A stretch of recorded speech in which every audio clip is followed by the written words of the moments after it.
ரஜினிகாந்த் கமலஹாசன் இணைந்து 21 படங்களுக்கு மேல நடிச்சிருக்காங்க.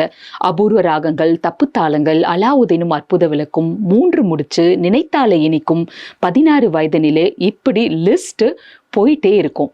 ஆனா ஒரு கட்டத்துல ரஜினிகாந்தும் கமலஹாசனும் சேர்ந்து நடிக்க வேண்டாம் அப்படிங்கிற முடிவை எடுக்கிறாங்க.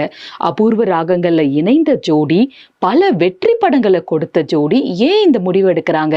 ஏன்னா கமலஹாசன் சொல்றாரு, எம்ஜிஆர் சிவாஜி அப்படிங்கிற இரு துருவங்கள் விட்டு சென்ற அந்த ஸ்பேஸை நம்ம பிடிக்கணும் அப்படின்னாக்கா இனி நம்ம தனித்தனியா நடிச்சாதான் பணம், பேர், புகழ் எல்லாமே நமக்கு கிடைக்கும் அப்படிங்கிற முடிவை கமலஹாசன் எடுத்து ரஜினிகாந்த் கிட்டையும் டிஸ்கஸ் பண்றாரு.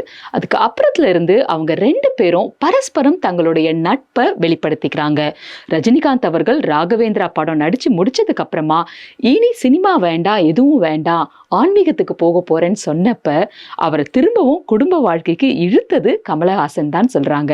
அதே மாதிரி கமலஹாசனோட வெற்றி படங்கள் பலதோட வெற்றி விழால ரஜினிகாந்த் கலந்துக்கிட்டு கமலஹாசனை ரொம்பவுமே போற்றி புகழ்ந்து பேசியெல்லாம் இருக்காரு. தனக்கு பிடிச்ச நடிகர் கமலஹாசன், தனக்கு பிடிச்ச படம் புன்னகை மன்னன்ட்டெல்லாம் ரஜினிகாந்த் ஓப்பனா பாராட்டியிருக்காரு. 90கள் வரைக்கும் ரஜினி, கமல் இவங்களோட ரசிகர்கள் மத்தியில பலத்த மோதல் இருந்தது.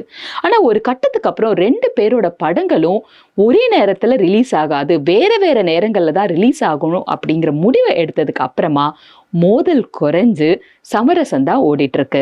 இப்ப சமீபத்துல ரஜினிகாந்த் கமலஹாசன் இணைந்து லோகேஷ் கனகராஜ் அவர்களோட டைரக்ஷன்ல ஒரு படம் பண்ண போறதா தகவல் வெளிவந்திருக்கு. இத ரொம்ப ஆர்வத்தோட 2 பேரோட ரசிகர்களும் எதிர்பார்த்துட்டு இருக்காங்க.